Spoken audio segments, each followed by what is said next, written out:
Hello, everyone.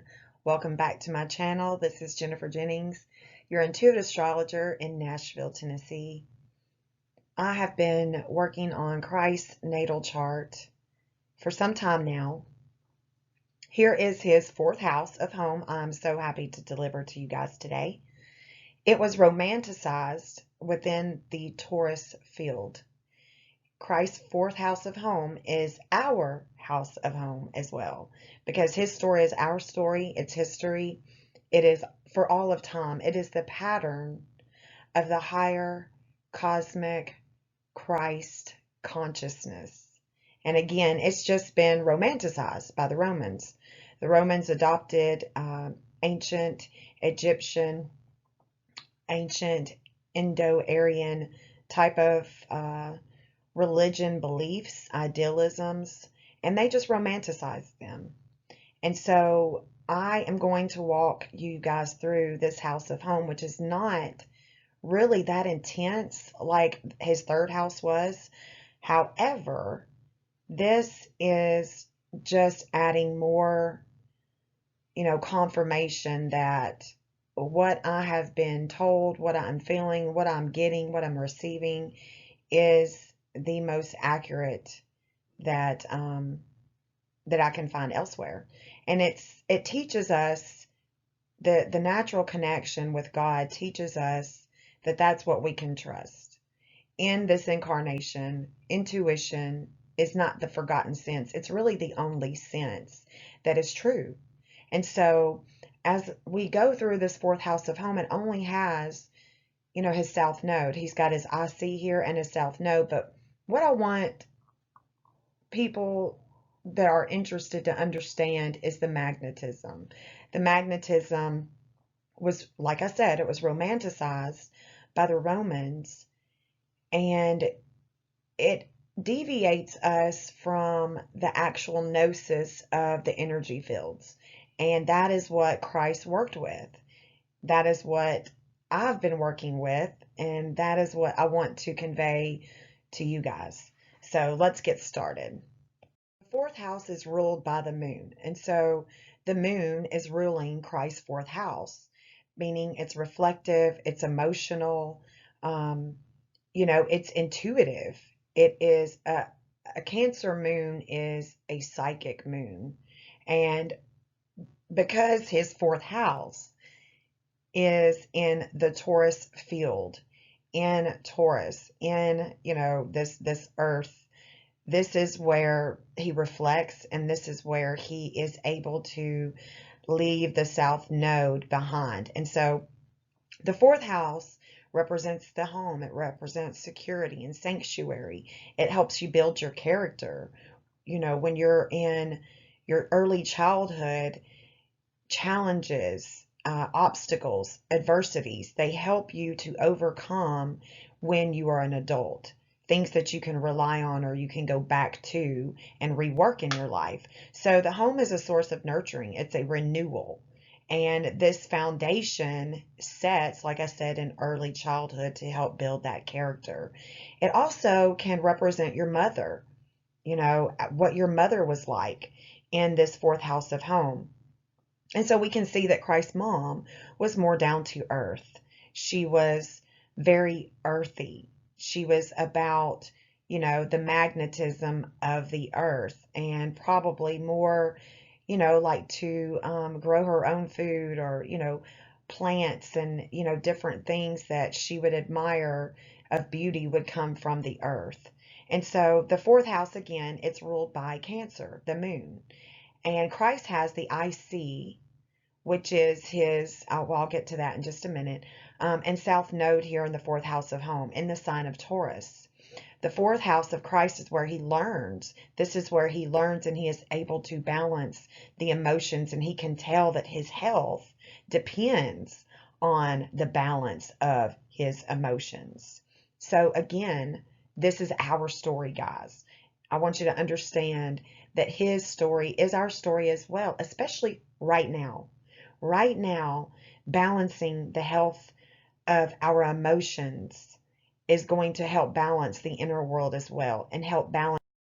The sign of Taurus is ruled by Venus. It symbolizes the earth. love of nature. Beautiful creations come from these natives. People with a lot of Taurus energy are magnetically connected to the earth and her resources. It's like if her resources start to wane thin, they are intuitively notified. Their bodies are generally receptive to the earth's resonance as well. So, with the moon ruling this house and combining with the energy of Taurus, means that Christ was very receptive to this field in a psychic way. Taurus is from April 20th to May 20th. They're independent, self-confident, naturally decisive, very determined. They have the wisdom, the intellect. They have great intent. They can be reliable, charming, balanced. Taurus is a pleasure to be around and gifted with extreme observation skills and a wonderful problem solver who has great judgment of character.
Now, in astrology, the IC is the point in space where the ecliptic crosses the meridian in the north, exactly opposite of the midheaven.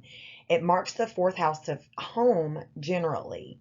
The IC shows the road of our life and starts the axis of our life's direction, meaning it goes toward our destiny. It points us toward our destiny. This is where we're comfortable. The IC is something of comfort. And the IC being in the bottom of the chart symbolizes the bottom of the sky. This could be where, it was just a little bit more intense for Christ because even though he was comfortable here, he's comfortable at home, he's comfortable in this psychic, intuitive, magnetic connection that he has with the earth, there was still a point of low. The IC is generally where we get low. It's a low point in our life. And this low point is what helps us push us toward the midheaven in some way.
The other aspect that Christ has in this house is the South Node.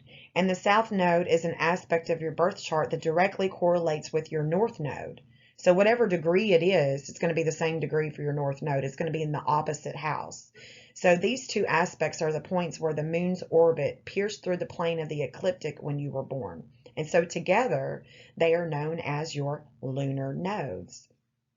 Christ's South Node, again, this is where he's comfortable in this fourth house of home, makes a native move away. They move away from their comfort zone and become more challenged, especially when they get a little bit older. They want more challenges. For Christ, he was on a quest. He was on a quest for dignity in the eyes of the world. And so repaying his past life karma with understanding, with compassion, is seen here. Using the Earth's magnetism, her resources in a responsible way is something he would have definitely understood.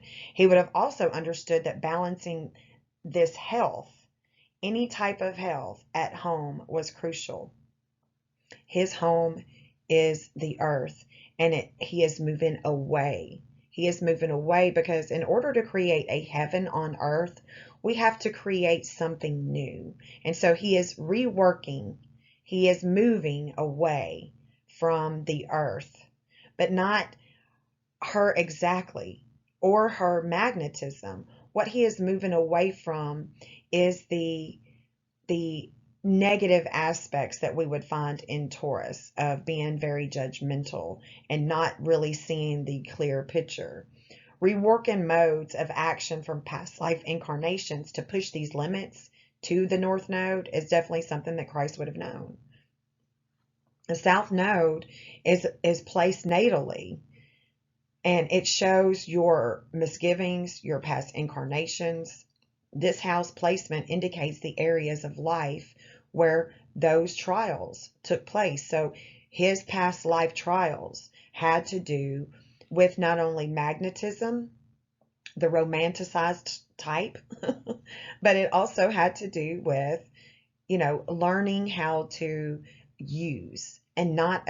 Now we've already went over Christ's 12th, 1st, 2nd, and 3rd houses.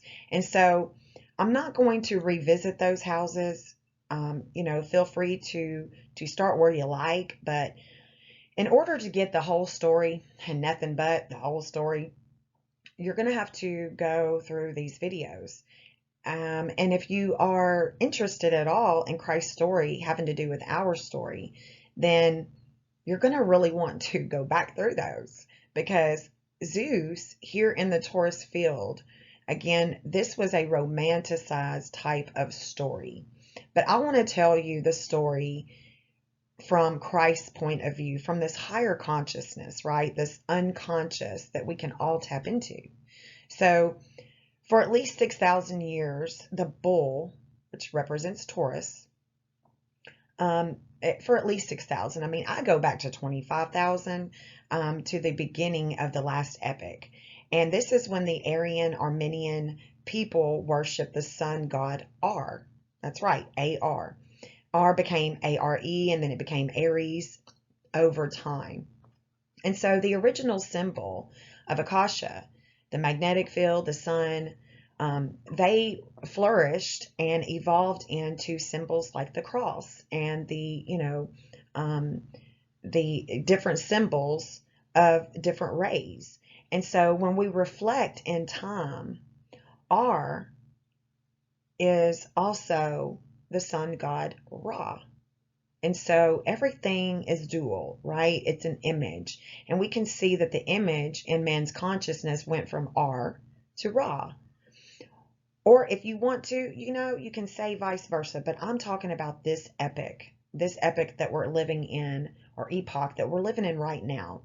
Apollo was later the Egyptian sun god, as well as Zeus and more. So we have two elements in our tables, and it's called argon and radium. And they tell their own fascinating story, y'all. Argon and radium, definitely research those, because, and if you can go and you can look into my my magnetic field video. Toroidal energy fields exist around everything that you see and don't see, including but not limited to people, trees, earth, sun, thoughts, yes, even the universe. It's all harmonics.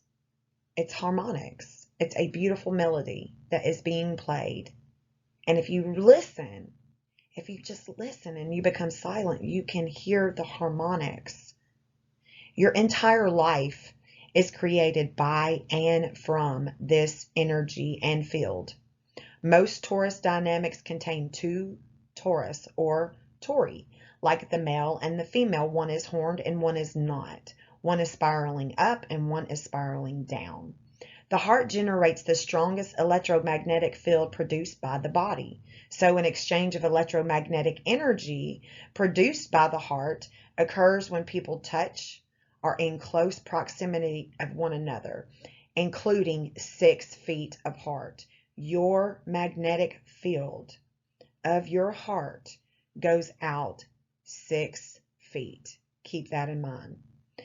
So have you ever met someone and just thought, wow, they have such a nice aura. You know, they have such a good vibe. Well, that person probably has an aura that is shaped all around them and it's strong. That's why you feel that way, because your energy feels their energy. Your health can be impacted by their health if you are not connected and grounded with your energy field, with your toroidal energy. The human aura is not a fixed shape. It is constantly moving in waves. And so universal energy from all around a person streams into this dynamic form or forms. The universal energy field is infinite, it's unlimited, and it is only reason why we are all connected. We can see each other and we can talk to one another. I mean, really. And within our bodies, each chakra, each point, every energy center. Now, in describing this unified field, this torus field, this magnetism, right? There has been numerous attempts, and we say numerous attempts, come on, they know. And that's the reason why that they are moving our technology like they are, because they do feel like that these virtual fields are a part of that unified field and like we're doing something great. But in all actuality, nature, I think Einstein probably had it more correct, and that this relativity, the electromagnetism, what happens with gravity. We could talk all day long about how it works or whatnot, but there is a unified field theory, and it is not a theory. It is unified fields of energy, and that is what we all are. We are all a part of this unified field energy. And when we are in the torrid field, in this field on Earth, there are virtual fields and there are forces, that we can discover, but we cannot discover them and then research and dissect and change and alter. And there is just the respect is what people at CERN, we've got 30,000 colliders around the world, and there is a certain amount of respect that is just not happening with this field, with these fields of energy, with this fluid. Okay. And so this is what Christ consciousness, this higher field, teaches, is respect. The duality of the fields, when combined to a single physical field, is very powerful. We can move mountains if we wanted to by just a mere thought of it. And we cannot describe how this force works except by being unified and having a strong electromagnetic interaction with nature. So in summary, Christ's fourth house of home is where his south node and his IC is in Taurus, in the sign of Taurus. And this shows his fields of energy would have been recognized and applied. He would have learned much from his mother and his siblings about Earth, her resources, growing and planting and admiring these resources. So things like, growing crops, or, having an olive tree. I don't know, having, like wine. Making wine would have probably been something in that era that they would have admired and loved. Um, the earth's beauty, that's what Taurus are all about. And they are, like I said, they're magnetically connected to the earth. And so the earth's resources, this would have been something that Christ at home would have learned. His moon is in Cancer. So this house, this fourth house is where the moon rules. And it being in Taurus just kind of, confirms that this magnetism of earth and home was very strong. It was just very strong with Christ. And if I'm not mistaken, his moon is in the sixth house, which we'll get to. But anyway, so, it's just a perfect story. It's a perfect story of clear vision, clear thought regarding the earth and God, the Father, who is everywhere in everything and is not virtual in the sense of like space and time, virtual in our hearts. And that is what gives us the breath of life. It flows, this energy, this radiating energy flows throughout our heart. And it's a huge field of, energy. And this energy Christ refers to as the Father. He refers to him as Abba. He refers to him as our protector. And this is what protects our health. It protects our fields of energy. And this is something that is seen in our